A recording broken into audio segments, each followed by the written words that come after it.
Bueno, muchas gracias. Buen día. Mi nombre es Juan González Moras. Me presento brevemente y después se presenta Leandro. Em, Estoy colaborando con ECAE desde el año pasado, en distintos cursos. Esta es nuestra primera materia en la carrera. Soy docente, soy profesor de Derecho Administrativo de la UBA. En este momento doy materias vinculadas con la intervención estatal en diversos posgrados, maestrías, especializaciones, fundamentalmente en el interior, ahora en la Universidad Nacional del Litoral, en la Universidad Nacional de Córdoba. Fui profesor muchos años en la maestría del Austral. Soy abogado de la Universidad Nacional de La Plata. Me he formado a nivel de posgrado en Italia y después hice un doctorado en la Universidad Nacional de Córdoba. Y trabajo en la profesión, siempre trabajé en el sector privado, digamos, en nuestra querida profesión. Bueno, nada más para presentarme, Leandro. Buen día a todos, a todas. Por mi parte, soy abogado, magíster en Derecho Administrativo, docente de Derecho Administrativo, todo por la Facultad de Derecho de la Universidad de Buenos Aires. Y bueno, actualmente doy clase con Juan en la Facultad de Derecho Administrativo, también en otra materia de procedimientos y otra de potestad reglamentaria y regulación, también en otros posgrados, y ojalá salga todo bien en este curso. Así que por mí, arranquemos, si te parece, Juan. Bueno, muy bien. Gracias, Leandro. Bueno, agradezco en mi nombre y en el de Leandro la invitación a ECAE. Valoramos mucho el espacio académico y el intercambio que podamos tener con ustedes, especialmente a lo largo de estos encuentros. Por supuesto, nos gustaría poder encontrarnos personalmente. Las clases tienen otra dinámica, que es a la que estamos acostumbrados en general, más las personas que venimos de otras épocas, digámoslo así. A mí me cuesta también, Juan. No, por eso, digo, ya te estoy incluyendo. Gracias. No sos tan chiquito ya. No, pero Si quiero nos hemos decirte, formado en las aulas de nuestra querida universidad y la extrañamos mucho, pero bueno, esto también nos da posibilidades, nos da otras herramientas también, y vamos a tratar de aprovecharlas. Tenemos por delante 5 clases, para una materia, ya podríamos decir, tradicional en el derecho administrativo. De hecho, en el propio programa, digamos, que está planteado para la materia, se habla de las clásicas funciones del Estado. Es decir, pareciera ser que el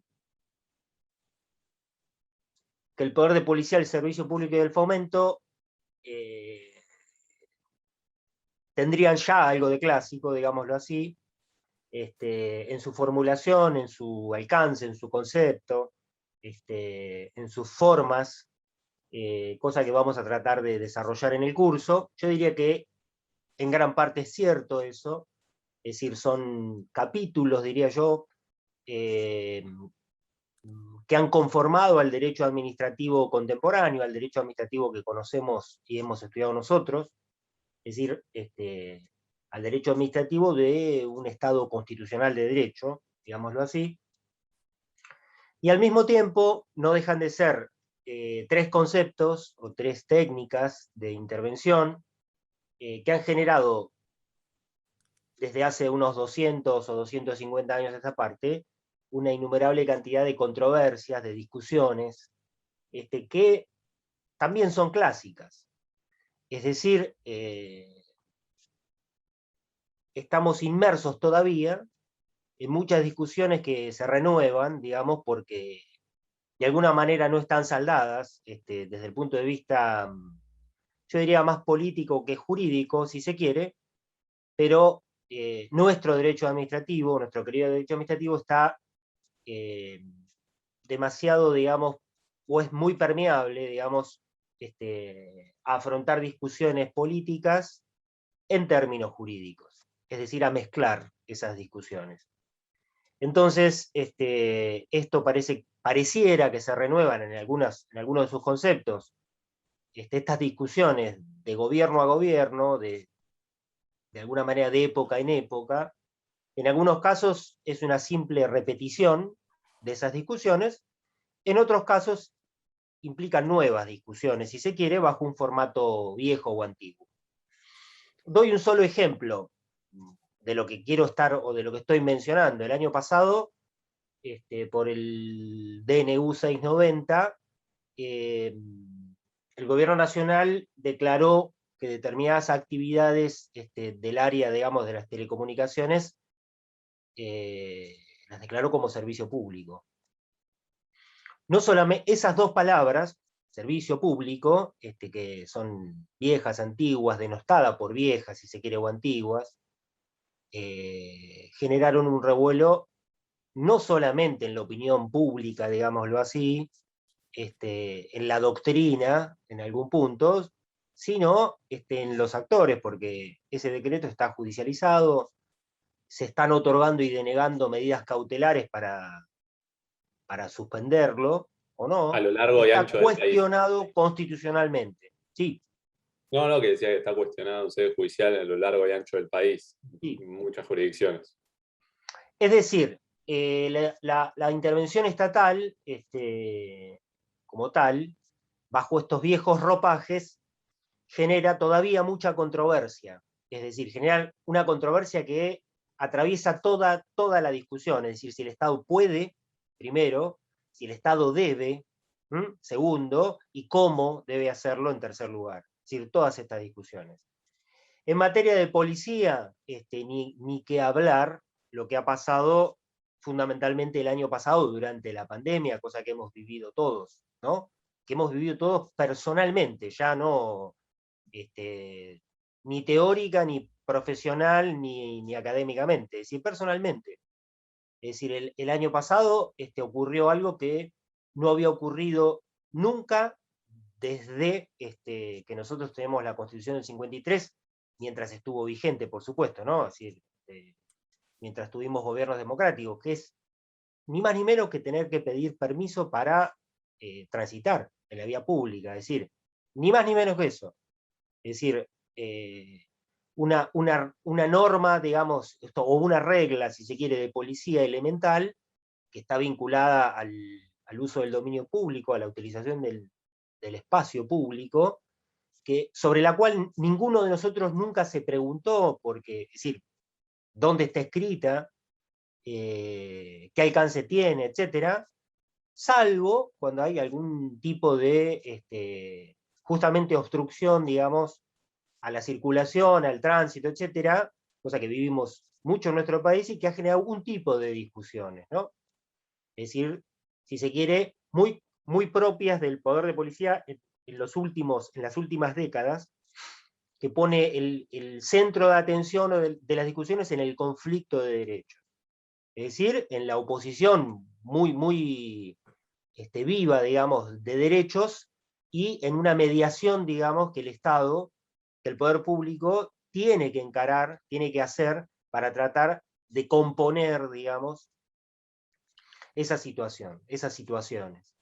Es decir, concretamente, lo podemos todos, lo podemos referir a tránsito versus derecho de manifestación, por ejemplo, ¿no? Lo que implica una cantidad de derechos que se ven enfrentados, o que se enfrentan, digamos, en la opinión pública fundamentalmente, y que el Estado no puede negar en ninguno de los dos casos. Entonces debe, de alguna forma, componer. Último eslabón, si se quiere, de esta, para mencionar a la tríada, la cuestión del fomento y de las ayudas públicas, como está en el programa, es, si se quiere, desde el punto de vista teórico, el lado menos estudiado en el derecho administrativo. Es decir, cualquiera de ustedes puede encontrar una biblioteca entera sobre servicio público, una biblioteca un poco más chica, pero una biblioteca al fin del Poder de Policía, y algunos libros, algunos textos sobre planificación, fomento, ayudas públicas, etc. En parte porque el fomento, bajo ese concepto antiguo también, está desde el punto de vista de la técnica, digamos, de su desarrollo, muy ligada a la policía o al poder de policía, es decir, a las formas que asume, aunque tenga diferencias que después vamos a ver, eh, y, y en parte porque mezcla necesariamente cuestiones de distintas áreas, digamos, de la intervención estatal. Puedo dar algunos ejemplos que son característicos. La planificación urbana, por ejemplo, es un ámbito en el que claramente se van a interactuar normas de planificación con normas de policía.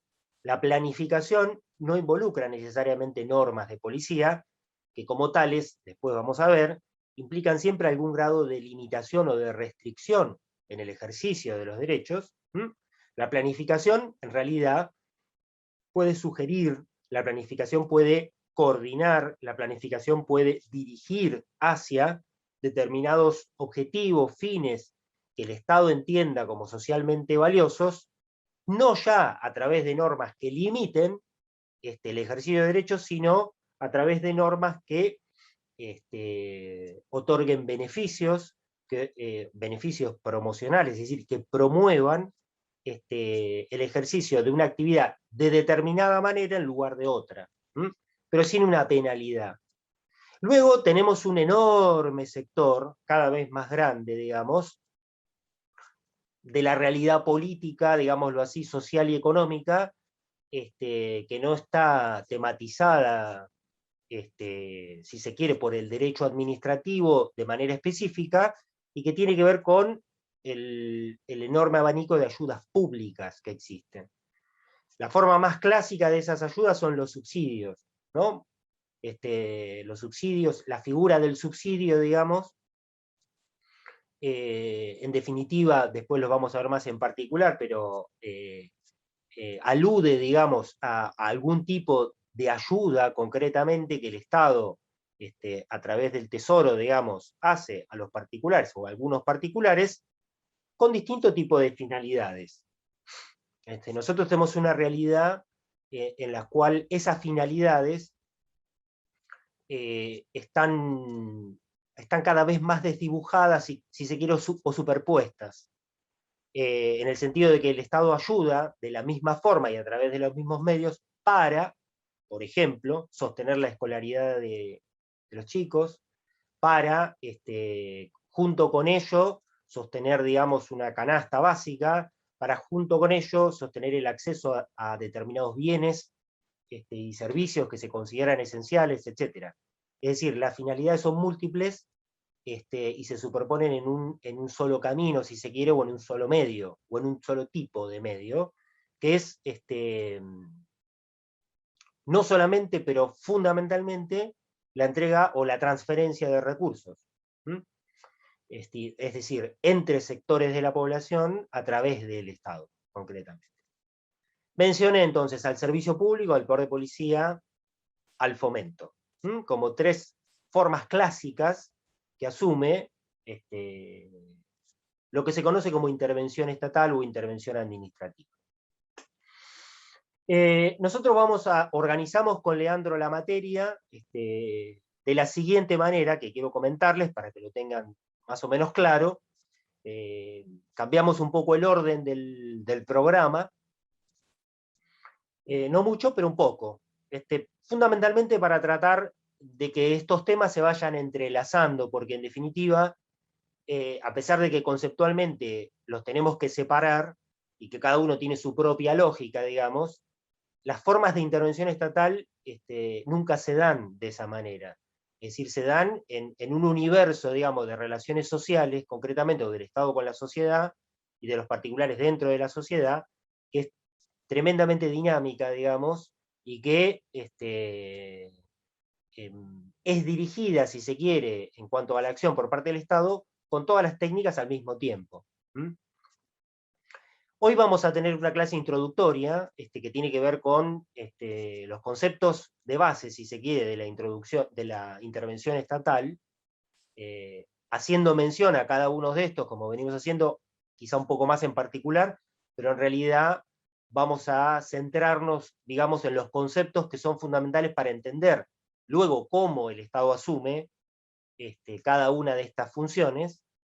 Y después vamos a, en las clases subsiguientes, vamos a ir intercalando una clase de poder de policía y una clase de servicio público, de manera tal que cubrimos todos los temas del programa, pero no los amontonamos, digamos. Es decir, van a tener el tiempo, digamos, si se quiere, de ir reflexionando sobre los temas y leyendo el material, digamos, que proponemos, concretamente, y tener la posibilidad, en definitiva, de charlarlo con nosotros, de hablarlo, de hacer preguntas, no inmediatamente, sino en la siguiente clase. Entonces, la clase que viene, van a tener poder de policía en sus cuestiones centrales, digámoslo así. La siguiente clase, es decir, la primera de la semana que viene, vamos a empezar con servicio público. El jueves que viene van a cerrar poder de policía y el otro martes cerramos servicio público. Vamos a cumplir, por supuesto, con los foros. Tenemos planteado uno para cada semana y luego, bueno, viene la parte inevitable del examen y etcétera, que, bueno, hay que asumirlo como una última instancia, si se quiere, de reflexión sobre lo que sobre lo que vamos a hablar y debatir, más que otra cosa a esta altura. Respecto a la bibliografía, tenemos dos cosas. Por supuesto, hay de algunos temas mucha bibliografía, muy general, en la tratadística del derecho administrativo y en servicio público especialmente, muchas publicaciones particulares. Nosotros hemos elegido algunas. Me interesa acercarles especialmente una visión muy particular, que a mí me parece muy interesante, que es la de Javier Barnés, un catedrático español a quien tengo el placer de conocer, que es una persona extraordinaria y un teórico del derecho administrativo extraordinario, que siguiendo las líneas, si se quiere, trazadas por otros, especialmente por Sabino Cassese en Italia, bueno, está discutiendo el derecho administrativo como el verdadero derecho de la sociedad. Ese es el título un poco llamativo y, si se quiere, provocador, que tienen ambos. Él especialmente, él dio una conferencia hace unos años acá, en las jornadas de la ADA, digamos, en el 2016, creo que fue, que está publicada y yo se las acerqué. Me parece muy interesante para reflexionar, después lo vamos a traer de vuelta, digamos, hoy, una idea, digamos, que existe o que se está discutiendo hace muchos años en el mundo, que intenta zanjar, digamos, la clásica discusión entre lo público y lo privado, es decir, entre las formas de regulación que tiene el derecho público y el derecho privado, y cómo eso se está interrelacionando a partir de nuevos conceptos y fundamentalmente de nuevas formas regulatorias. Es decir, la tesis de ellos es concretamente, el Estado está regulando a través de particulares, es decir, a través de normas vinculadas no ya al derecho público, sino en principio al derecho privado, pero que van cargándose de principios y de objetivos que son propios históricamente del derecho público y no del derecho privado. Es decir, tienen una carga de interés público, si se quiere, creciente, cada vez mayor, pero utilizando no técnicas del derecho administrativo, sino del derecho privado. Cosa que es muy interesante porque además uno lo puede encontrar realmente ejemplos, digamos, en el ámbito doméstico, si se quiere, en nuestros ámbitos, a pesar de que no está tematizado o que es muy difícil todavía nosotros discutirlo como tal, porque no hemos zanjado discusiones mucho más viejas, digamos, ¿no? Un ejemplo son las normas ISO, por ejemplo. Es decir, cómo a través de las normas ISO la sociedad se va cargando de notas que son propias en principio de los procesos estatales. Cómo certificar los procesos, y él hace la comparación con el procedimiento administrativo, cómo las formas, es decir, el medio, el camino, garantizan un objetivo que es asegurar la calidad de un bien o servicio, por ejemplo, ¿no? Algo que es muy interesante, digamos, porque nosotros lo vemos como algo totalmente, o como universos totalmente separados, lo público de lo privado. Y en realidad están planteando que a través de este tipo de acciones, o de este tipo de regulaciones, se consiguen muchos más resultados, o resultados mucho más concretos, o más amplios, si se quiere, porque la sociedad los vive y los acepta de otra manera, que a través de imposiciones policiales, es decir, a través de imposiciones clásicas de la regulación administrativa. Bueno, estamos hasta acá. ¿Tienen alguna pregunta respecto al desarrollo, al esquema de la materia, a la bibliografía? Sé que han tenido, por lo menos, la han tenido disponible desde la semana anterior, creo, o esa era la idea. Si tienen algún tipo de pregunta, de duda, etcétera, por supuesto me interrumpen, me lo preguntan. Si no, arrancamos. Díganme, háganme alguna señal. ¿Estamos bien? ¿Sí? Perfecto. Bueno, muy bien. Vamos a empezar por el principio, entonces. Empezar por el principio acá tiene que ver con el título, con el nombre, con el nomen iuris. Intervención. Es algo que nosotros hemos escuchado innumerable cantidad de veces, es un término muy común para nosotros, hablar de intervención estatal o intervención administrativa. Para empezar, no es equivalente hablar de intervención estatal o administrativa. Tiene de alguna forma la misma diferencia que puede marcarse entre poder de policía y policía. Cuando hablamos de intervención, hablamos correctamente de intervención estatal, no de intervención administrativa. De la intervención estatal, o en el marco de la intervención estatal, la administración, por supuesto, tiene un rol, tiene un lugar, y asume determinadas funciones y cometidos.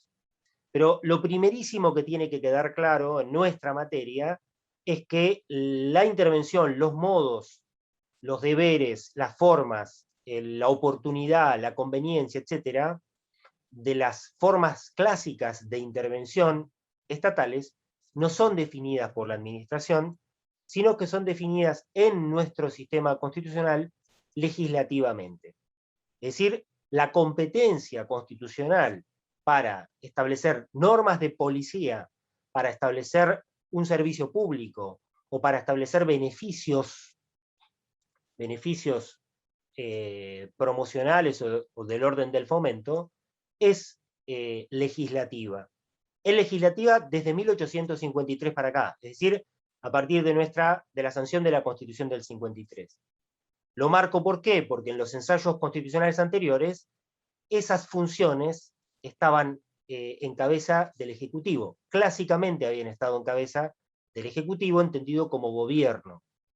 Es decir, antes del 53 y del esquema de división de poderes presidencialista que adopta la Constitución del 53, el esquema de intervención estatal o las formas, las técnicas de intervención estatal estaban en cabeza de la administración, efectivamente. ¿En función de qué? De un esquema clásico también, pero monárquico. Es decir, nosotros en nuestro derecho indiano, en nuestro derecho patrio, luego, teníamos un esquema de normas fundantes, digamos, incluso se trasladó eso a los proyectos constitucionales, que marcaban una posición de los particulares frente a la administración muy diferente a la de un Estado constitucional, por supuesto, y marcaban una posición entre las funciones estatales, entre los poderes, legislaturas ya existían, por supuesto, entre las legislaturas y el poder ejecutivo o la administración, también muy diferente. Las legislaturas dependían efectivamente del poder administrador, que a su vez dependía de la monarquía. Intervención, que es el término usual que usamos, significa, coloquialmente, es decir, fuera del ámbito jurídico, significa dos cosas. Significa ponerse en medio entre dos o más cosas, o significa la acción de tomar parte en un asunto. Dos acepciones: intervenir o intervención. Intervenire, interventio en latín. Es decir, en definitiva, en las dos acepciones, en las dos formas que asume, siempre tenemos dos cuestiones que se repiten. Primero, una acción, que es ponerse en el medio o tomar parte en un asunto. Es decir, hay una decisión concreta que se adopta, que se toma y que implica ponerse en medio de dos ámbitos, dos cosas, dos intereses, dos necesidades, dos o más personas. Es decir, la clásica idea de intervención trasunta siempre la idea básica de que el Estado se está metiendo en algo que en principio le es ajeno. El Estado se está metiendo en algo que está fuera de su ámbito. Es decir, cuando hablamos de intervención, hablamos de una acción del Estado fuera de su ámbito, no de poder, sino de su ámbito institucional de acción, es decir, de su ámbito propio de organización. Es decir, cuando hablamos de intervención, básicamente no hablamos de procedimiento, no hablamos de actos, no hablamos de todas las formas que para el derecho administrativo asume la organización del poder y el ejercicio de las funciones administrativas. ¿Está claro?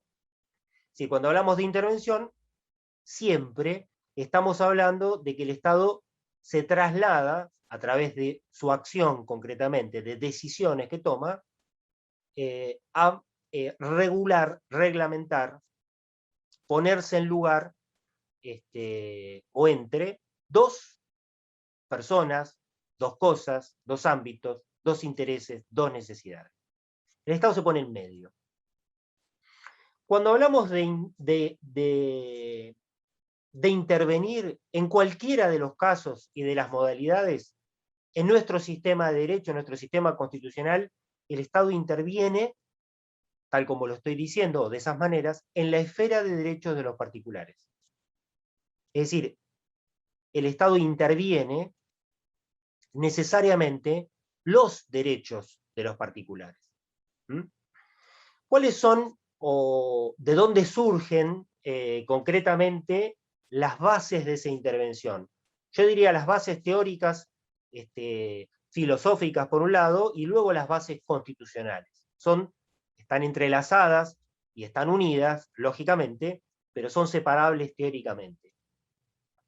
Desde el punto de vista de la filosofía política, hay un término, un concepto, que es fundante de las formas de intervención en la esfera de derechos que tiene el poder público a partir del constitucionalismo. Esa palabra, ese término, ese concepto es subsidiariedad.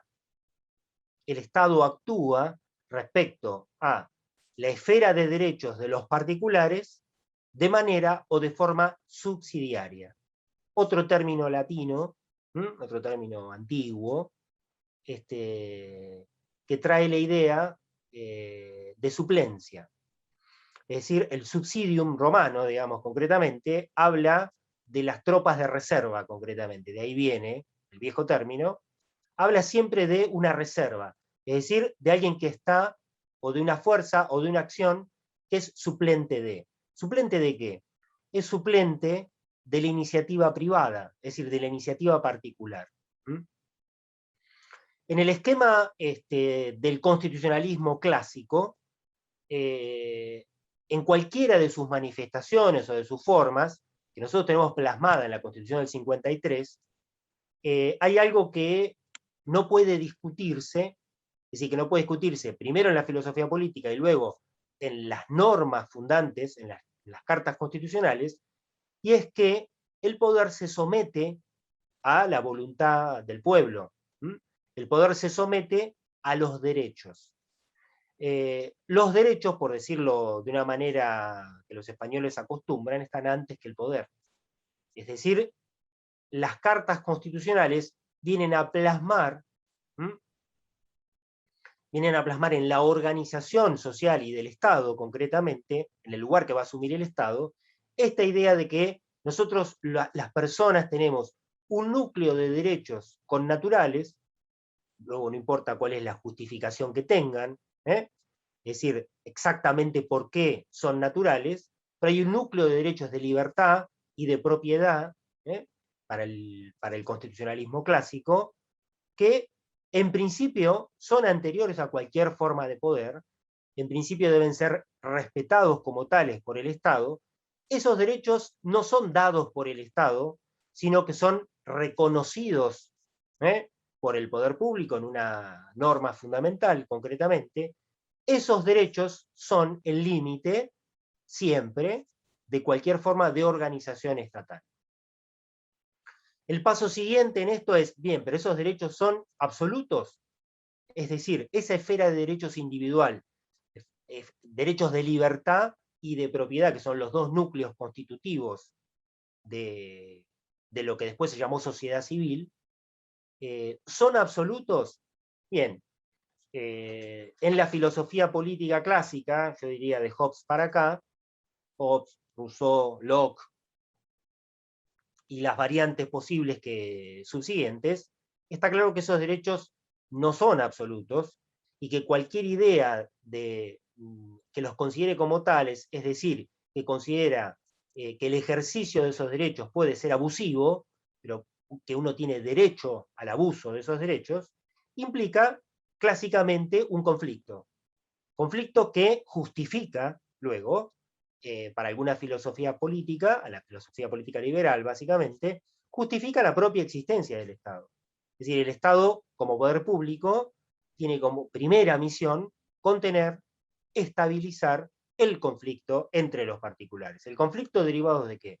Del ejercicio irrestricto, si se quiere, de los derechos de libertad y de propiedad que se consideran naturales. En el esquema constitucional del 53, esto está plasmado formalmente, está plasmado de muchas maneras, que vamos a ir desandando, digamos, a lo largo de la materia, pero yo diría que hay algunas cosas elementales, digamos, que nosotros podemos observar en la Constitución del 53 y en todas sus reformas sucesivas. Lo primero es la organización que tiene la Constitución.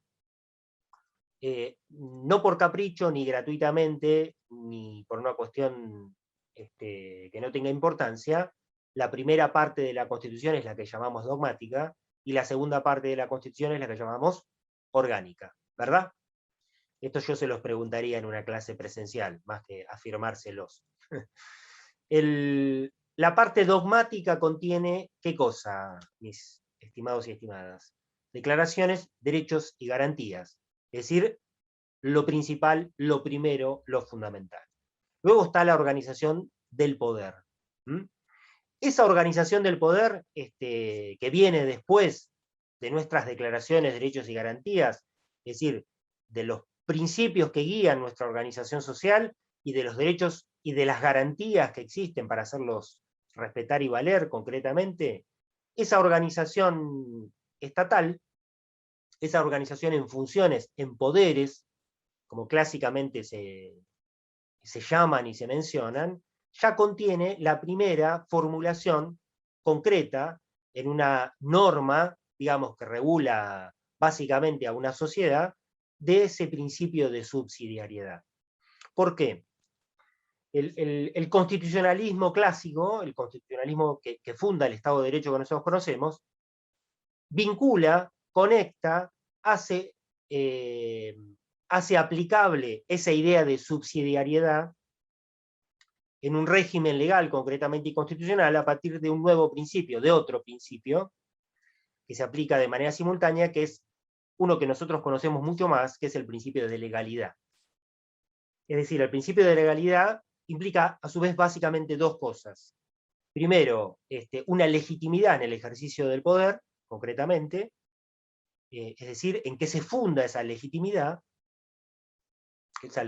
democrática para nosotros, republicana, y luego implica un esquema de funciones mínimas que el Estado va a asumir en lugar de la sociedad. El Estado tiene tres funciones básicas. El Estado dicta las reglas generales, el Estado las aplica o las hace cumplir, y el Estado resuelve con fuerza de verdad legal los conflictos que se dan en la sociedad. ¿El Estado es el único que desarrolla estas tres funciones? En realidad no. El Estado, primero, antes del constitucionalismo, las compartía con la sociedad. Es decir, en la Baja Edad Media, en la etapa inmediatamente anterior, digamos, al advenimiento, digamos, del Estado absolutista primero y después del Estado constitucional, quienes regulaban, por ejemplo, los oficios, las industrias, eran los viejos gremios, ¿no? Es decir, eran formas asociativas que tenía la sociedad, en las cuales el Estado reconocía o delegaba el ejercicio de esa función de regulación. Esto se multiplica en aquel esquema, digamos, social, en muchas otras variables. El Estado no es el que monopoliza el dictado de las reglas generales, digámoslo así. ¿Por qué? Porque no existe todavía, lógicamente, un parlamento, como lo conocemos, y no existe el concepto de ley que nosotros tenemos. Es decir, una norma abstracta, general, aplicable en el tiempo para todos y para todas las situaciones, digamos, que caigan dentro de su ámbito de aplicación. En realidad las normas eran, por principio, normas particulares, no normas generales. Segundo, resolución de conflictos. ¿Cómo se resolvían los conflictos? En principio, entre particulares, y excepcionalmente con la mediación de una autoridad pública, sea cual sea esa autoridad. Luego, esa autoridad, en principio, no era judicial, sino administrativa, y en algunos casos, legislativa, cosa que todavía sucede en algunos sistemas, como el inglés, por ejemplo, ¿no? Luego viene la administración, es decir, qué rol juega o qué rol tiene la administración, que es un poco de lo que vamos a hablar en general en la materia. Bien, las tres funciones estatales implican, las tres funciones clásicas estatales, implican una decisión política de una sociedad muy fuerte, en el sentido de que, por principio, quien dicta las reglas generales es el Estado, a partir de que todavía, o a pesar de que todavía existen algunos núcleos normativos, digamos, en el sector privado, es decir, no estatal, pero la regla general y el principio es que las leyes y las normas generales las dicta el Estado, quien es quien tiene la legitimación para hacerlo. El Estado puede luego ejecutar o poner en práctica, concretamente, o garantizar que esas normas se cumplan a través de la administración de manera permanente, y excepcionalmente a través del Poder Judicial cuando se produce un conflicto. Es decir, cuando ese conflicto efectivamente no puede ser resuelto por la propia sociedad, es decir, por los propios actores. Nosotros todavía seguimos resolviendo los conflictos privadamente. Cada uno de nosotros trata de resolver siempre todos sus conflictos familiares, contractuales, de vecindad, etcétera, primero privadamente, es decir, a partir de la composición y del acuerdo, si se quiere. Cuando eso no es posible, bien, la instancia que queda es la instancia estatal, es decir, la resolución de ese conflicto por un tercero, en principio imparcial, neutral, y que además tiene imperio para hacer valer su decisión. El problema no está en estas tres actividades, sino en la zona gris que queda entre lo que retiene para sí la sociedad civil, la esfera de derecho de los particulares, y lo que el Estado puede hacer en relación con eso. Si volvemos unos pasos atrás y hablamos de intervención, el Estado interviene cuando a través de la ley, a través de la administración y eventualmente de la administración de justicia, decide regular, reglamentar algunos de los derechos de los particulares. Es decir, esa esfera de derechos que está reconocida como anterior y como natural, sean derechos de libertad o derechos de propiedad o todos sus sucedáneos. En el constitucionalismo contemporáneo, es decir, el de los últimos 50 años si se quiere, esto que yo estoy planteando de manera simplista, por supuesto que es más complejo, porque los derechos ya no son solo individuales, es decir, derechos de libertad y de propiedad, sino que tengo otras categorías de derechos que podemos englobar, si se quiere, en una grande, que son los derechos sociales, que implican conflictos diferentes, conflictos no entre individualidades, es decir, entre personas, si se quiere, sino conflictos que exceden a las personas, pero que tampoco son públicos, es decir, que no son asumidos por el Estado como conflictos propios. En la esfera social, digamos, son los derechos económicos, sociales y culturales, son los derechos que vienen a ser reconocidos primero en el derecho internacional, luego en las cartas constitucionales más modernas, si se quiere, o más contemporáneas.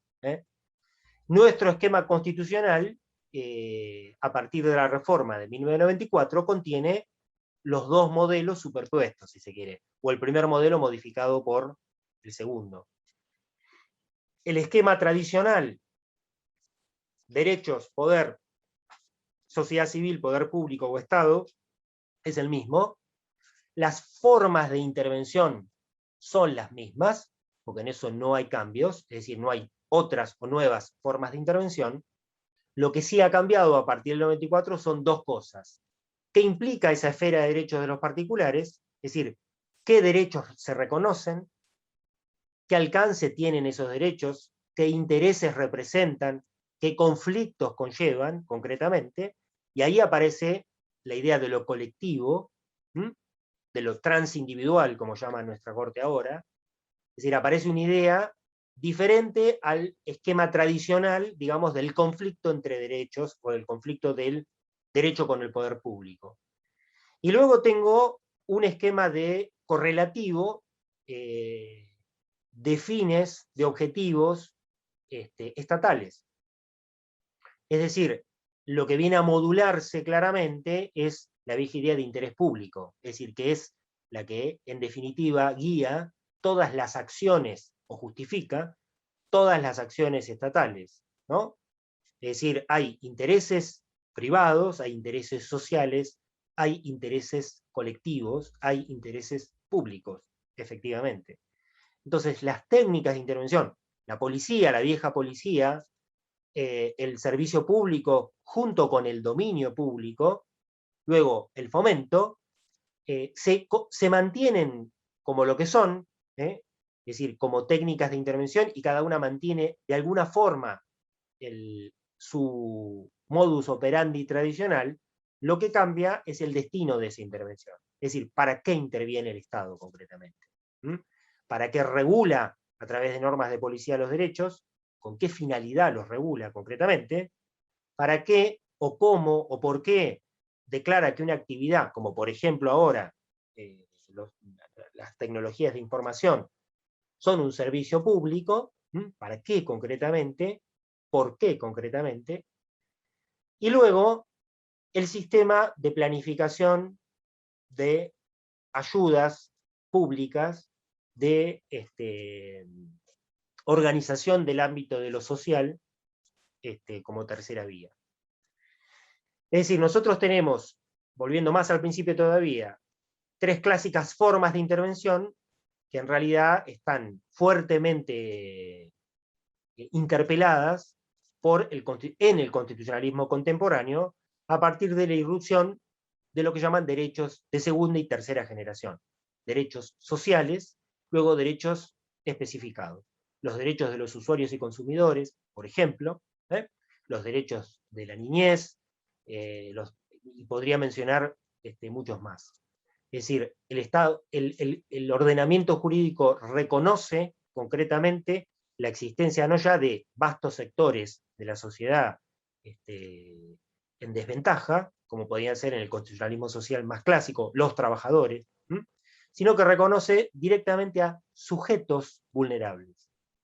En términos de nuestra Corte, podría poner varios ejemplos. Los niños y niñas, las personas con problemas de salud mental que se encuentran privadas de su libertad. Podría mencionar a los usuarios y consumidores que están puestos en esa categoría, etc. Respecto de esos sujetos que vienen a ser formalmente reconocidos, el Estado debe intervenir concretamente para satisfacer, a su vez, la garantía de determinados derechos o un piso de derechos específico para esos sujetos. Bien. En todo esto está mezclada la idea de subsidiariedad. Nosotros ese concepto lo hemos discutido en Argentina. Discutido es una forma de decir, igual se ha mencionado, se ha traído a colación, se ha querido imponer, de alguna manera, en la década del 90, fundamentalmente. Es decir, en el momento en que se discutía la reforma del Estado. Se dijo, se escribió profusamente, desde el derecho administrativo en particular, que el Estado debía volver a ser un Estado subsidiario. Esto casi textualmente. El Estado siempre, en un Estado de Derecho, siempre es un Estado subsidiario. Es decir, es un Estado que actúa conforme a las potestades que la Constitución le concede. Es decir, conforme a la legitimación política y jurídica que tiene. El Estado puede no tener potestades de intervención en los términos clásicos que lo estamos hablando. Es decir, las constituciones pueden no reconocer, efectivamente, la existencia del servicio público como tal. El Estado, las constituciones pueden no reconocer formalmente las potestades estatales para regular o reglamentar el ejercicio de los derechos individuales. Lo que no quita que el Estado deba hacerlo en determinados momentos. Por supuesto, es muy diferente un esquema constitucional que sí tenga estas competencias y potestades, porque eso implica deberes expresos del Estado a los que no puede renunciar, porque sus competencias son obligatorias, que una constitución o un esquema constitucional que no los tenga. En ese caso el Estado va a poder actuar, pero solo excepcionalmente. Es decir, va a tener que justificar especialmente esos poderes de intervención, esos poderes de intervención en el esquema de derecho de los particulares. Y lo estoy diciendo todo esto a propósito para poner como ejemplo a 2 constituciones que son paradigmáticas en esto. La Constitución norteamericana y la nuestra. Porque en la década del 90, cuando se trae la idea de que el Estado debe volver a ser subsidiario, vuelve a reeditarse, ni siquiera como discusión tampoco, la idea de que nuestra Constitución es igual a la norteamericana, y que por lo tanto nuestro Estado, las formas de intervención que había asumido desde mitad del siglo XX hacia adelante, hasta el 90, eran formas excepcionales de intervención que se habían vuelto normales, que se habían vuelto crónicas, pero que en realidad no le correspondían al Estado. Es decir, el Estado estaba actuando en lugar de la sociedad, es decir, usurpando la esfera de derechos de los particulares sin ningún tipo de justificación. Como efectivamente ocurre o puede ocurrir en el esquema norteamericano, porque el esquema norteamericano, a diferencia del nuestro, no tiene una parte dogmática y una parte orgánica de la Constitución en la que se interrelacionan derechos con potestades. Porque la Constitución original norteamericana solamente organiza el poder.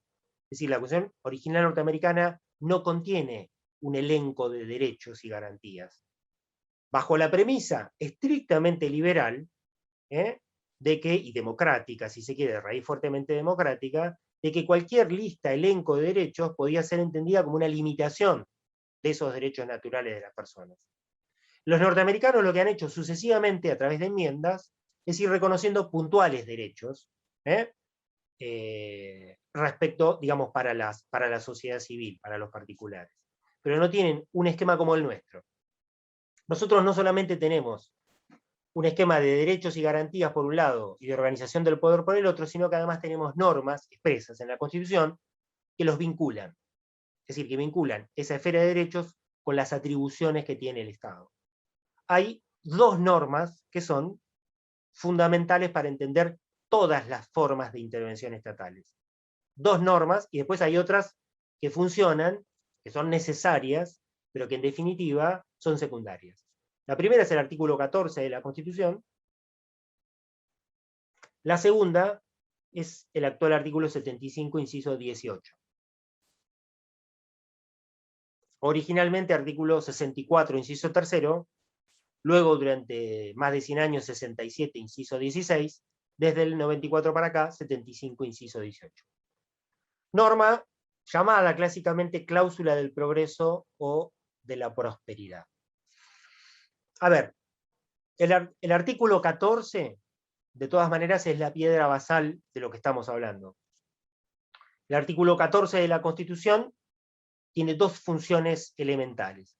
La primera reconoce derechos de libertad y de propiedad, básicamente, caracterizados en algunas actividades clásicas que derivan de ambos derechos, lo hace de una manera, por supuesto, no taxativa, es decir, lo hace de una manera simplemente enunciativa, conforme el 33, ahí tenemos una norma secundaria que es fundamental, pero establece otra cosa que es fundamental. Establece que esos derechos se ejercen conforme las leyes que reglamenten su ejercicio. Es decir, está reconociendo de manera general, de manera ordinaria, de manera normal, está estableciendo un principio de intervención estatal. Esos derechos, a partir de esa manda, en primer lugar no son absolutos. En primer lugar, esos derechos se ejercen conforme las leyes que reglamenten su ejercicio. En principio no son absolutos. Segundo, esos derechos, no siendo absolutos, son reglamentables por el Estado. ¿Cuáles derechos? En principio todos. Tercero, esos derechos no absolutos y reglamentables pueden ser reglamentados por las leyes que el Estado dicte, las leyes que reglamenten su ejercicio. La palabra ley ahí está utilizada en su sentido formal, no a través de cualquier acto estatal, a través de las leyes que reglamenten su ejercicio. El artículo 14 de la Constitución, entonces, marca o expresa, traduce todo lo que hemos venido hablando hasta acá, en función de que el Estado, a través de la Constitución, la sociedad, a través de su Constitución, reconoce una esfera de derechos que está antes que el poder, claramente. Luego reconoce una esfera de derechos que no está establecida de manera limitativa, es decir, que permite, que consiente en la evolución que esos derechos se traduzcan en nuevos derechos derivados, concretamente. Esos derechos no son absolutos.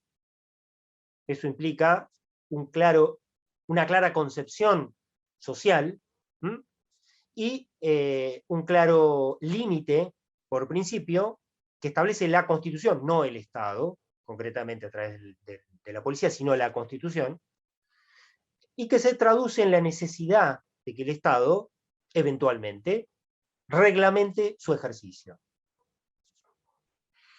Que reglamente su ejercicio significa que el Estado no va a reglamentar su existencia primero, sino solamente los modos, las formas en que va a poder ser ejercido o desarrollado ese derecho por los particulares.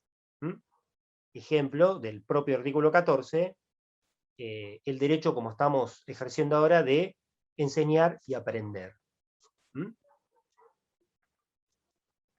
Nosotros tenemos reconocido ese derecho y lo ejercemos de muchas maneras. incluso sin la mediación del Estado, concretamente. Ahora, luego el Estado, al reglamentar el ejercicio de esos dos derechos, es decir, de enseñar y aprender, establece una serie de cuestiones que mezclan luego todas las formas de intervención estatales.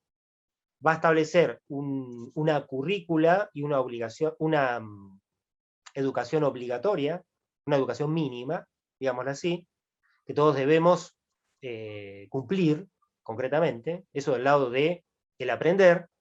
Va a establecer requisitos para los que enseñan.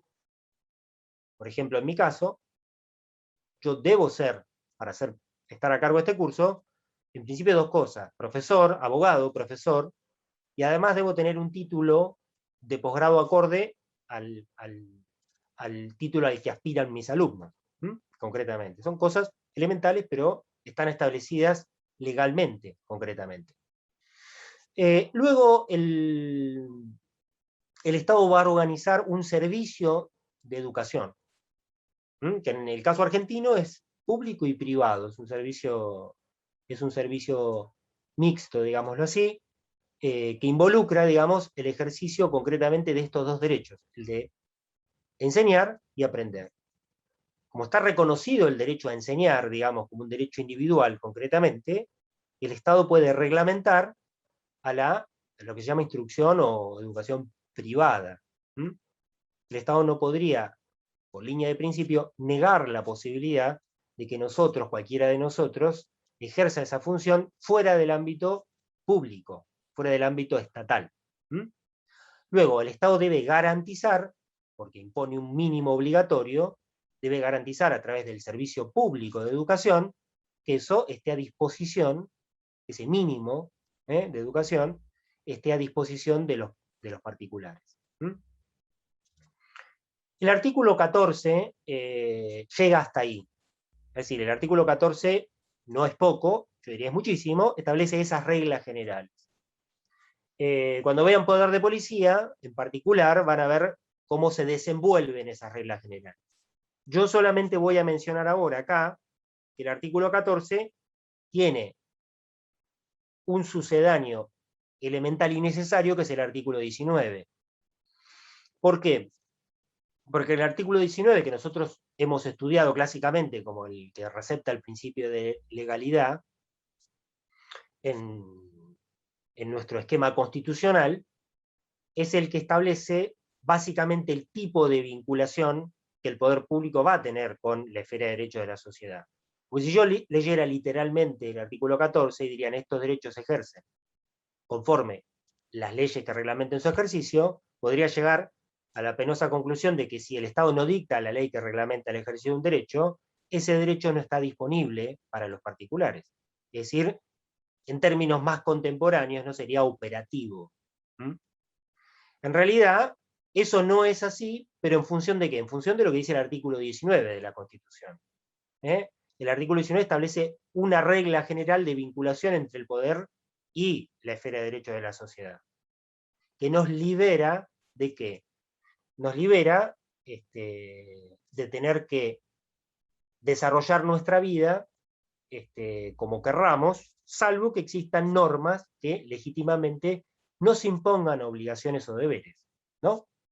Es decir, nadie está obligado a hacer lo que la ley no manda, ni puede ser privado de lo que ella no prohíbe. Ese es el esquema elemental complementario del artículo 14.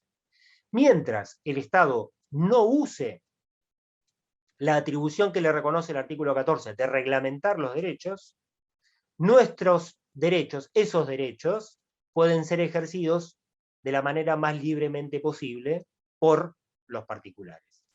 Es decir, esos derechos pueden ser ejercidos, si se quiere, de cualquier manera, con un límite que es el conflicto, claramente, que es el que luego va a dirimir el propio Estado. Pero en definitiva, sin que el Estado guíe, sin que el Estado limite, en definitiva, de una forma o de otra, el ejercicio de esos derechos. Artículo 14, artículo 19. Luego, hay dos condiciones más. Cuando el Estado efectivamente decide reglamentar los derechos a través de una norma general, a través de una ley, lo puede hacer en función del 14, del 19, pero con dos condiciones. Primero, artículo 16, principio de igualdad, y específicamente de igualdad ante las cargas públicas. Es decir, las cargas que el Estado nos ponga a nosotros como obligación, es decir, aquello que el Estado decía como obligación, debe respetar un principio de igualdad, que nuestra Corte ha señalado desde hace muchísimo tiempo, que se traduce en varias cosas. En principio en la idea de generalidad, es decir, no se establecen reglamentaciones para una persona o por un grupo de personas, sino deben ser generales. No se pueden establecer, por supuesto, discriminaciones que no se justifiquen. Se pueden establecer discriminaciones inversas, al contrario, porque tienen una justificación especial, etc. Igualdad. Segundo, artículo 28. Tradicionalmente el artículo 28, nosotros lo hemos estudiado bajo la idea de razonabilidad. ¿No? Principio de razonabilidad. El artículo 28 en realidad marca un límite más estrecho, más concreto, que es el que las leyes que reglamenten el ejercicio de los derechos no pueden alterarlos. Es decir, el artículo 28 marca un límite interno a esa legislación policial. El Estado, a través de la reglamentación de los derechos, tiene un límite, no puede alterarlos. Por supuesto, ese límite es de apreciación caso por caso, ¿verdad? Y se tradujo en un estándar, que es traído, sí, por nuestra Corte Suprema de la jurisprudencia federal norteamericana, que es la idea de proporcionalidad y razonabilidad. Una adecuación de medio a fines, en definitiva.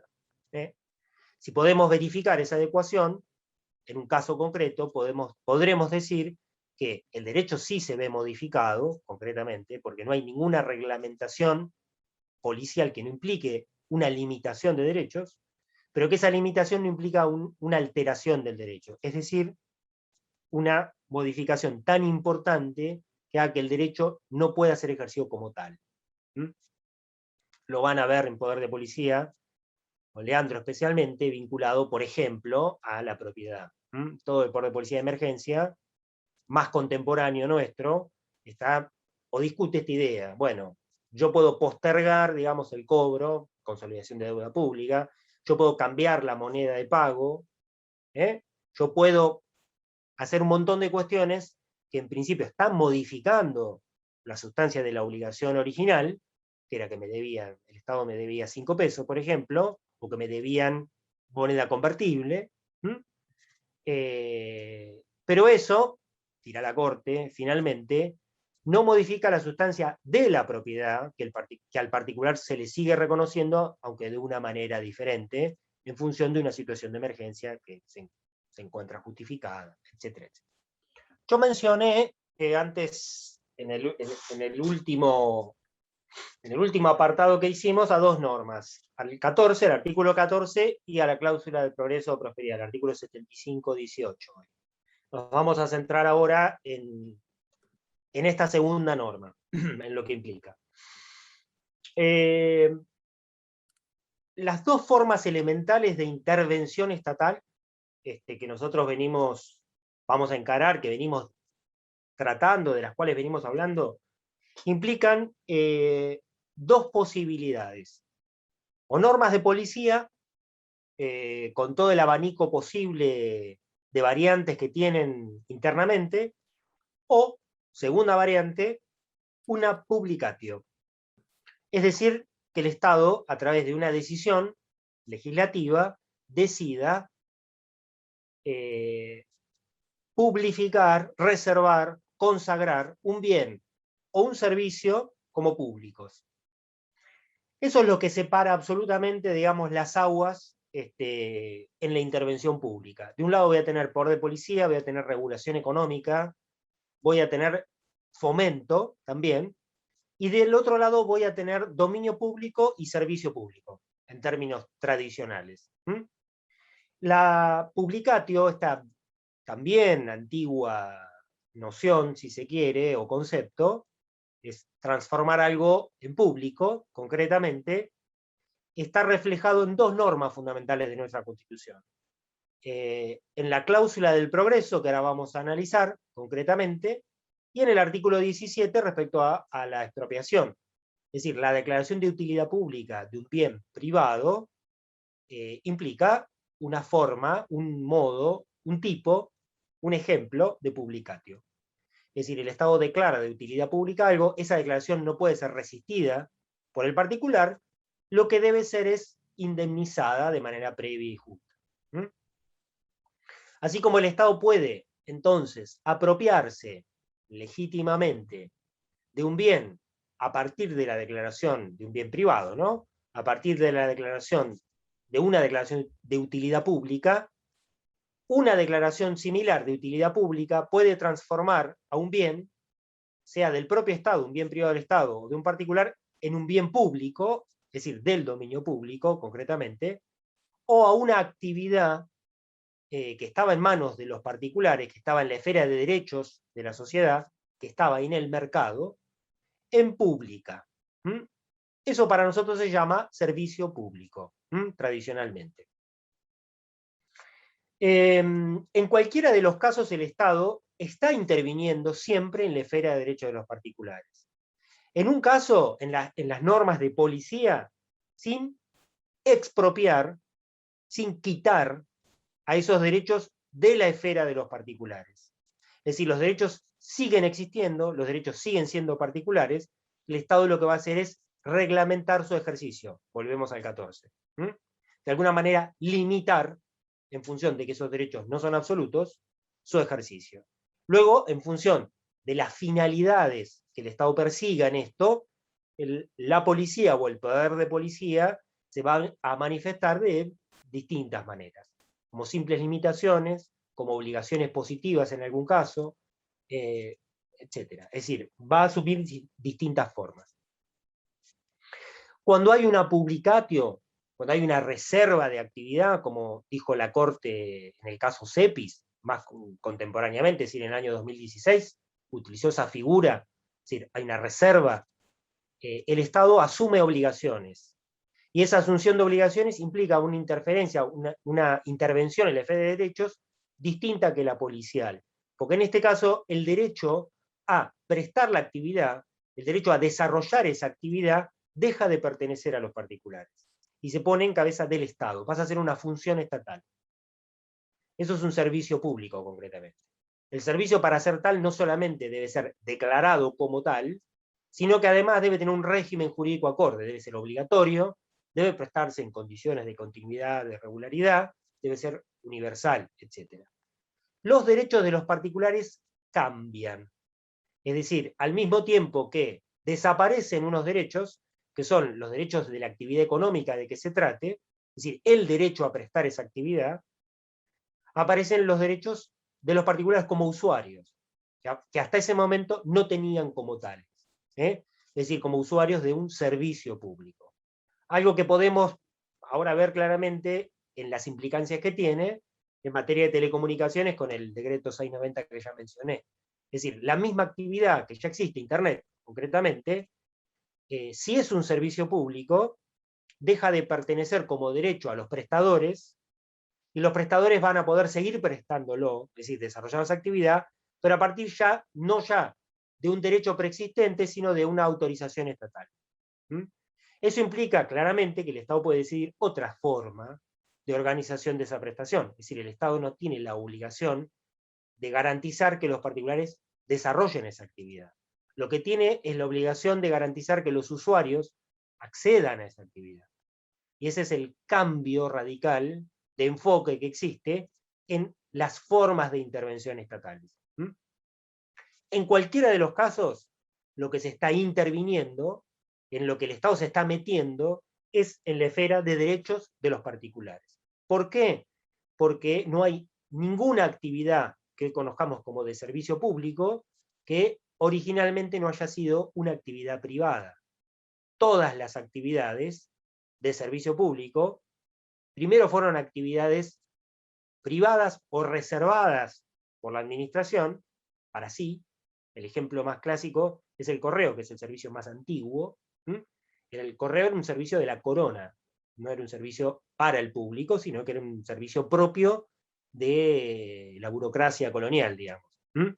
Es el único servicio que está reconocido expresamente en el texto constitucional como tal, es decir, su continuidad.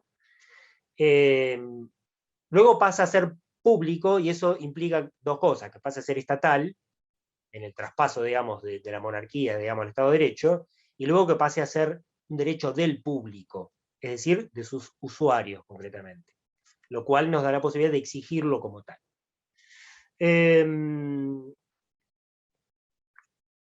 La posibilidad de una publicatio al margen de la expropiación, es decir, la expropiación se limita a la apropiación legal de un bien, de una cosa, concretamente, puede o no existir en un régimen constitucional. Las formas más contemporáneas de reserva de actividades o bienes, de consagraciones, de determinadas actividades o bienes privados al público, han sido plasmadas en constituciones de la segunda posguerra, en la Constitución española, en la Constitución italiana.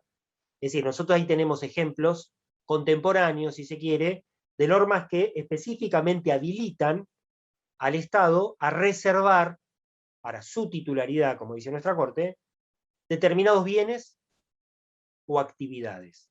En el siglo XIX, esto no era constitucionalmente entendido como tal, es decir, no hay ejemplos de constituciones que hablen de lo mismo, es decir, que hayan redactado normas constitucionales de la misma manera, sino que tenemos normas constitucionales que reconocen esos poderes estatales bajo un ropaje un poco diferente.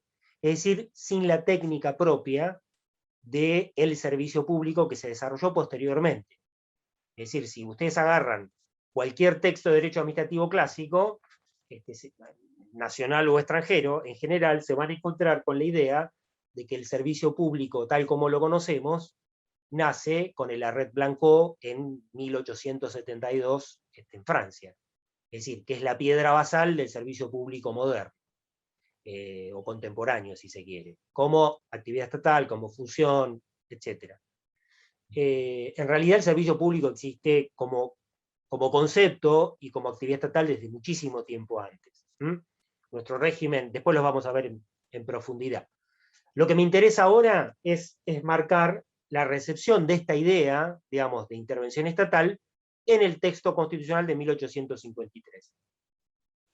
Y esto se da claramente en la llamada cláusula de progreso o prosperidad. No casualmente, no gratuitamente. Hay un concepto que viene general, que viene de la mano de la idea de subsidiariedad estatal que hemos visto, del principio de legalidad, que en realidad son conceptos que están fundando relaciones entre la esfera de derechos y el poder público, bien en general, es decir, que no están traduciendo ninguna discusión en particular respecto a las formas de regulación de los derechos o a las actividades que puede asumir el Estado. Hay un concepto que se empezó a discutir tiempo después, en la literatura del derecho público, y que no es otro que el de constitución económica. En la década del 20 más o menos se empieza a discutir esto, cuando se empiezan a discutir en el mundo, se empieza a discutir el constitucionalismo social. Es decir, se empieza a reconocer que incluso en las constituciones liberales, es decir, en las constituciones del siglo XIX, existía un conjunto de normas que expresaban una idea económica o de regulación de la economía, en cualquiera de los casos, que implicaba intervenciones estatales. Tengamos en claro que hacia fines del siglo XIX, principio del siglo XX fundamentalmente, se había canonizado la doctrina o la idea del Estado gendarme, es decir, que el Estado liberal que estaba reconocido en esas constituciones liberales, era un Estado que por definición no intervenía, era un Estado que por definición no tenía potestades de intervención, sino que solamente intervenía negativamente, digámoslo así, para limitar o para resolver conflictos. Es decir, sobre la base de esa idea original del ejercicio abusivo de los derechos individuales, y nada más. El Estado no intervenía o no tenía posibilidad de intervenir para otra cosa. En el derecho público de principios del siglo XX se empieza a ver otra cosa, se empieza en realidad a atar cabos en función de lo que ya existía para desarrollarlo en otra dirección y se habla de constitución económica. Ese concepto de constitución económica vincula, digamos, al Estado liberal del siglo XIX con 3 intervenciones puntuales. ¿Vincula por qué? Porque en realidad la tesis de este concepto es que no existiría el mercado, tal como lo conocemos, los mercados nacionales, sin la previa existencia del Estado-nación. Es decir, que no solamente son concomitantes, sino que uno requiere, el mercado, de determinadas intervenciones puntuales por parte del Estado. Lo que viene, en principio, a discutir la idea de ese Estado gendarme, es decir, de un Estado abstencionista. El Estado interviene de 3 maneras puntuales. O hay, mejor dicho, 3 intervenciones que son elementales y necesarias para que exista ese mercado. Es decir, para que exista una idea de mercado. 3. Primero, primera intervención, unificación legislativa. Primera cuestión fundamental, unificación legislativa. Segundo, creación de infraestructura. Tercero, defensa del mercado nacional en relación con otros mercados. Los 3 elementos se dan en nuestro esquema constitucional del 53 y en la praxis del Estado, digamos, desde el 53 hasta el 90 o hasta el centenario, si se quiere. Los 2 elementos centrales son la unificación legislativa y el desarrollo de las infraestructuras. En la unificación legislativa aparecen elementos que son fundantes del mercado que nosotros conocemos como tal, del mercado nacional. La propia Constitución es la primera norma de unificación legislativa. Pero luego, a través de la Constitución, se unifican reglas elementales.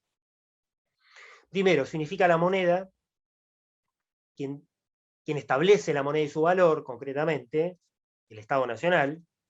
Segundo, es decir, no existen a partir de ahí monedas de curso legal paralelas, aunque esto en nuestro país haya tenido excepciones, y esperemos que no vuelvan a tenerlas, que no volvamos a tenerlas. Tercero, se unifican las unidades de peso y medidas de las cosas, algo elemental para el comercio. Tercero, se unifica la legislación comercial y en nuestro caso también la legislación civil, que es fundamental para esto, para el tráfico, si se quiere.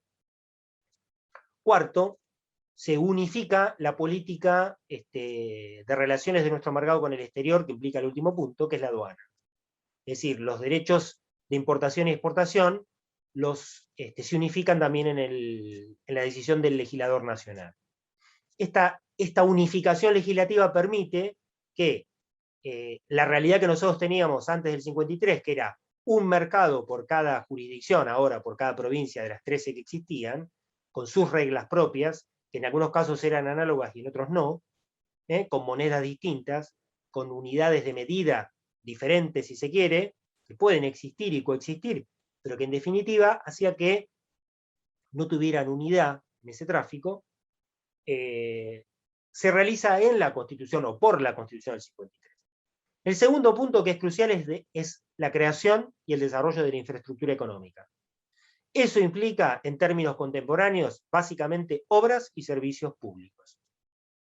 Quien produce esa infraestructura, o quien garantiza que esa infraestructura se desarrolle, son los estados. Los estados del siglo XIX, del siglo XVIII y del siglo XIX. Fundamentalmente del siglo XIX. A través de, básicamente, 2 técnicas. La intervención propia, es decir, directa, si se quiere, obras públicas, es decir, obras realizadas, obras pagadas por el Tesoro, concretamente, o la autorización. Es decir, la autorización para que particulares, es decir, para que el propio mercado desarrolle bajo determinadas condiciones lo que después iban a ser obras o servicios que se iban a liberar al uso público. Es decir, que se iban a constituir en infraestructura material de la economía, es decir, del tráfico y del crecimiento económico. Ese esquema de intervención estatal nosotros lo tenemos reflejado en la Constitución en diversas normas, en relación a la unificación que hablamos antes, moneda, pesos, pesas y medidas, aduana, etc. Y luego, en materia de infraestructura económica, en la cláusula del progreso o prosperidad. A ver, esta cláusula que es original de nuestra Constitución, es decir, que no tiene un antecedente directo, primero en otra Constitución, y segundo, más importante aún, en la Constitución norteamericana, es decir, en algo que en nuestra Constitución se separa del modelo norteamericano concretamente, es una cláusula que condensa muchas cuestiones. Condensa primero un ideario de progreso que es propio de la generación del 37 y la generación del 80, es decir, la generación de intelectuales y de políticos que de alguna manera fundan, desde el punto de vista jurídico y político, nuestra nacionalidad, nuestro Estado, nuestra nación.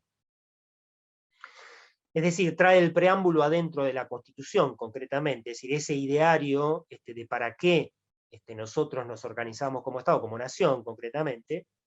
Luego, lo traduce en algunos ejemplos, en algunas actividades que en el siglo XIX se consideraban sinónimo de progreso, de adelanto, de bienestar, de prosperidad.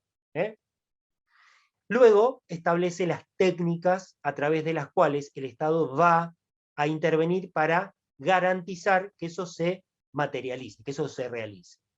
Es decir, esa norma tiene claramente tres ámbitos o tres partes. Un ideario, unos objetivos, unos fines estatales, generales, unas actividades que son meramente enunciativas, digámoslo así, que nos dan como ejemplo, y luego, finalmente, las técnicas de intervención. La cláusula la redacta Alberdi, concretamente, es decir, está originalmente en su proyecto, y es tomada por el constituyente del 53 y levemente modificada en su redacción. Solamente en su redacción. El esquema es exactamente igual. La voy a leer. ¿Qué dice concretamente el artículo actual 7518? Corresponde al Congreso de la Nación, primero, es decir, es una facultad legislativa, como vimos desde el principio. Corresponde proveer lo conducente a la prosperidad del país, al adelanto y bienestar de todas las provincias y al progreso. Ahí tenemos el ideario como equivalentes, como sinónimos: prosperidad, adelanto, bienestar, progreso.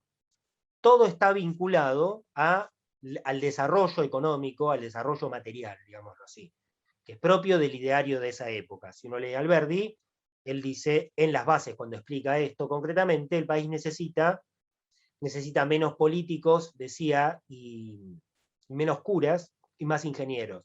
Eso lo dice textualmente, no es una interpretación. ¿Qué necesita? Necesita caminos, necesita industrias, necesita progreso material, necesita menos instituciones espirituales, decía él, o morales. Es decir, esas las tenemos. Lo que necesita es otra cosa, otra impronta. Entonces, la idea de prosperidad, de adelanto, de bienestar y de progreso tiene que ver con eso. Ahora, visualizadas en aquella época o materializadas en qué? En la Ilustración, progreso de la Ilustración, el dictado de planes de instrucción general y universitaria, la promoción de la industria, de la inmigración, la construcción de ferrocarriles y canales navegables, la colonización de tierras de propiedad nacional, la introducción y el establecimiento de nuevas industrias, la importación de capitales extranjeros y la exploración de los ríos interiores. Esos son los ejemplos que en definitiva vienen a quedar plasmados en la norma constitucional. Cada una de esas cosas se entiende como sinónimo de prosperidad, adelanto, bienestar, progreso. Es decir, de una forma u otra, hacen a ese ideario concretamente. Y ahí tenemos mezcladas, a su vez, actividades que van a ser clásicamente privadas, o de la esfera del mercado o de la sociedad civil, y luego van a ser consideradas clásicamente públicas. Tengo al mismo tiempo el dictado de planes de instrucción general y universitaria, es decir, una intervención estatal, concretamente en eso, respecto de la concreción de derechos que están en el 14, enseñar y aprender, actividad privada, o de la esfera de derechos de los privados, la inmigración,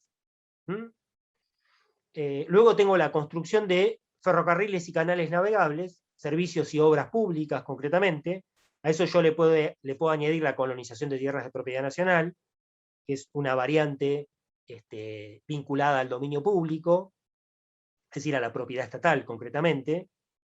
Después tengo la exploración de los ríos interiores como una actividad también que asume el Estado concretamente para abrir vías de comunicación, y después tengo actividades privadas, habla de industria, de nuevas industrias, habla de la importación de capitales extranjeros, etc. Es decir, la esfera de actividad de mercado o puramente privada. Tengo una mezcla. Y luego, finalmente, todo eso, ese ideario y esas actividades en particular, deben ser desarrolladas por el Estado, o garantizadas por el Estado, a través de, termina la norma, leyes protectoras de estos fines, y por concesiones temporales de privilegios y recompensas de estímulo. Ahí aparecen las técnicas de intervención estatal, y aparecen las tres. Aparece el poder de policía, el servicio público y el fomento. Las leyes protectoras de esos fines es policía, es poder de policía. Leyes, en general, protectoras, es decir, que tengan el objetivo de promover o de proteger esos fines, ese ideario. ¿Respecto de qué concretamente? Respecto de la esfera de derechos de los particulares. Luego aparecen las concesiones temporales de privilegios. Ahí aparece el dominio público y aparece el servicio público. ¿Por qué? Porque la concesión, en aquella época y ahora, de la misma manera, es una clásica forma de delegación de un cometido estatal para el ejercicio por parte de particulares. Es un título, digamos, de delegación regulado por el derecho público que implica que al particular se le reconoce un privilegio. ¿Cuál es el privilegio que se le reconoce? Es el privilegio de poder desarrollar una actividad económica que el resto de los particulares no pueden desarrollar. Es el privilegio de desarrollar una actividad económica respecto de la cual el particular no tiene derecho. Entonces implica un derecho ex novo, una atribución, digamos, que surge a partir de una decisión estatal, sin la cual el particular no podría, efectivamente, desarrollar esa actividad, fundamentalmente en materia de servicio público. Y por último, aparecen las recompensas de estímulo.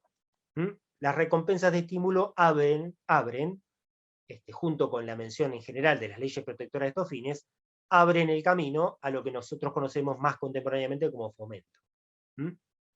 Es decir, las leyes promocionales, las leyes de estímulo para el desarrollo de determinadas actividades bajo determinadas condiciones, sin la condición de que esos estímulos o esos regímenes promocionales sean obligatorios. ¿Qué es lo que lo diferencia del poder de policía? Servicio público, entonces, en el medio, poder de policía antes, fomento después. La regla, en nuestro esquema de intervención estatal, entonces, la regla es el poder de policía. Es decir, ¿por qué? Porque conforme el artículo 14, los derechos que están reconocidos en el sistema constitucional son reglamentables en su ejercicio. Es decir, la regla es que de la intervención estatal en nuestro sistema constitucional es el de las leyes protectoras de esos fines, es el de la reglamentación del ejercicio de los derechos. Es decir, son las normas de policía. Normas generales que reglamentan el ejercicio de derechos. Esa regla, en nuestro esquema federal, implica el ejercicio de competencias locales. Tanto el poder de policía como el servicio público son competencias locales. Es decir, no son competencias que están delegadas por las provincias a la nación. Eso implica que cada una regula o reglamenta en materia de policía y de servicio público, por regla general, en el ámbito de su jurisdicción. Son competencias concurrentes. Perdón, salvo en los casos que es competencia federal, ¿no? Sí, pero eso es justamente una excepción a la regla. Es decir, la regla es esta. La regla es que cada uno legisla, digamos, regula en el ámbito de su jurisdicción. ¿La excepción cuál es? ¿O cuál puede ser?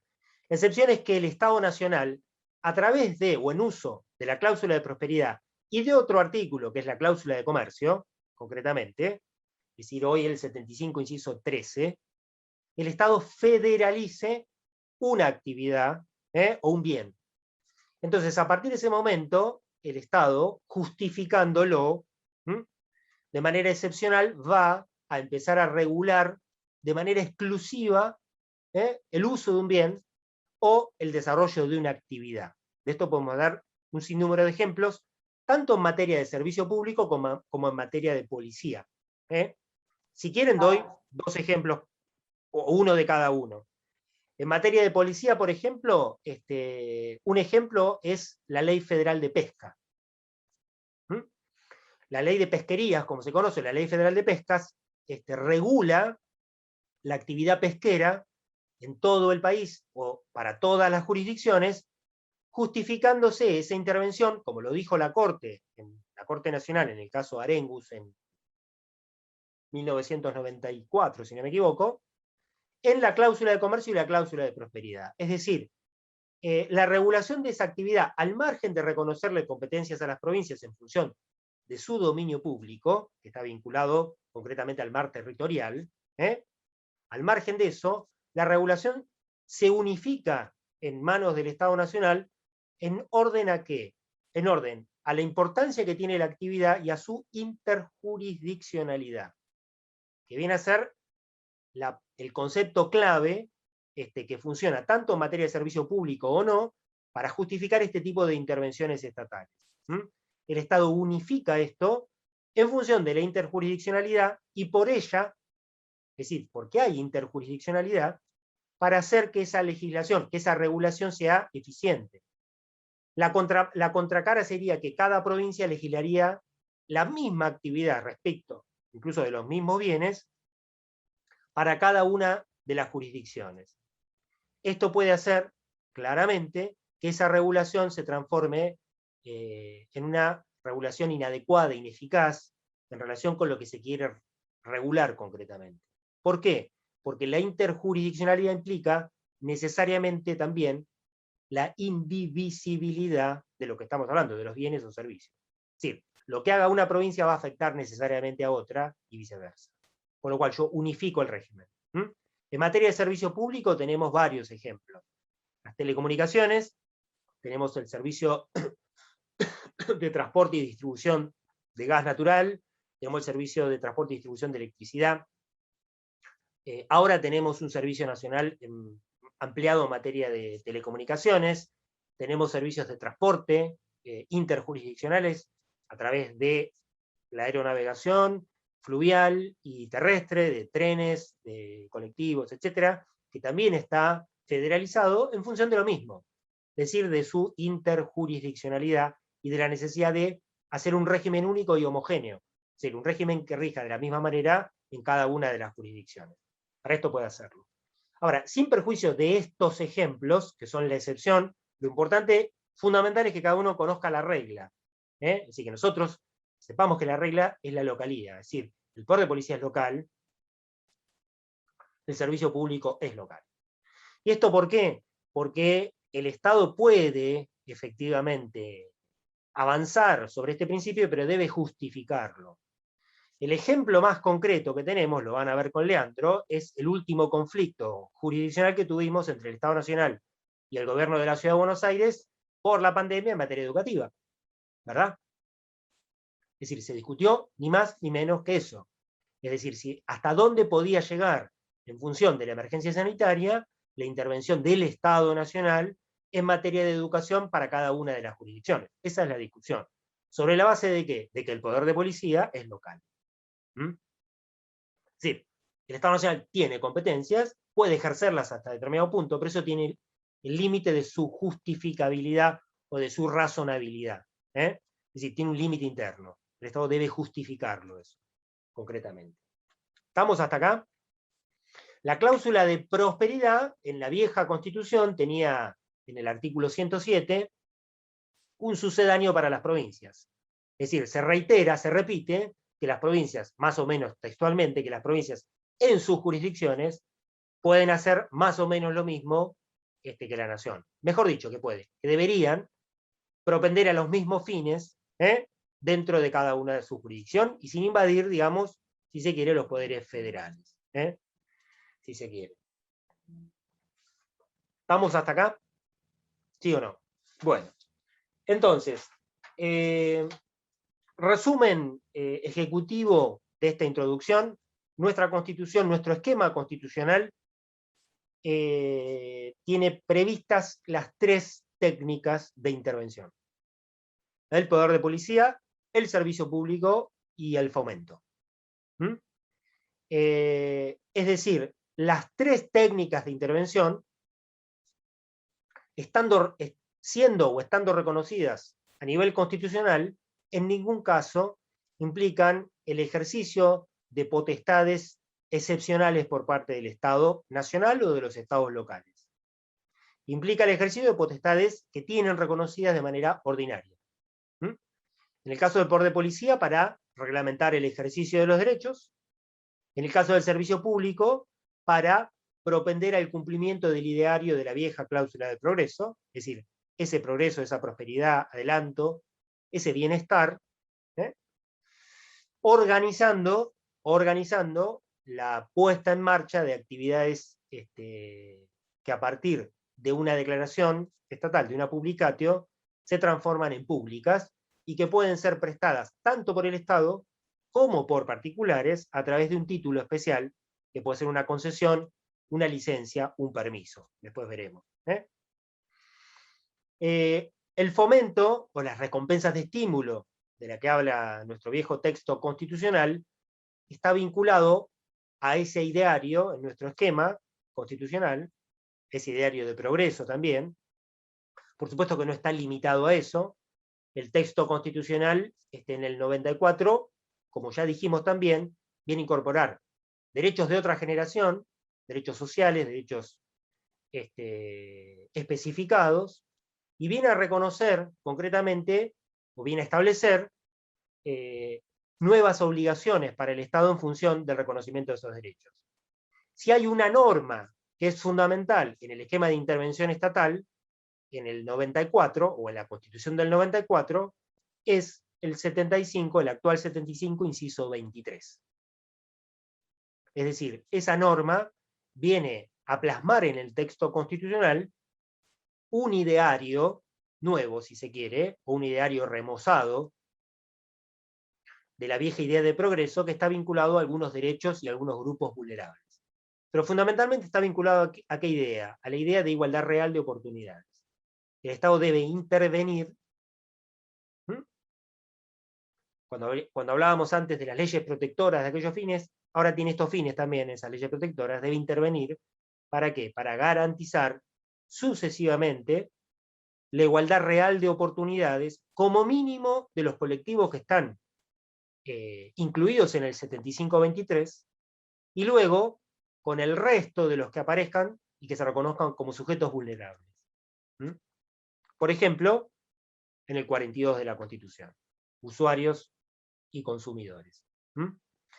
El esquema entonces de intervención estatal, desde el punto de vista constitucional, no ofrece, digamos, las mismas dificultades que en otras constituciones, donde los estados no tienen potestades reconocidas, sino que tienen que justificarlas en cada caso, como algo excepcional, que tiene un ideario antiguo, si se quiere, vinculado a la idea de progreso o prosperidad, que ahora se ha ido actualizando en el propio texto constitucional. Luego vamos a ver por qué, a partir de qué ideas y hasta dónde. Y recepta las 3 técnicas clásicas de las que estábamos hablando desde el principio: la regulación, o el poder de policía, el servicio público y el fomento.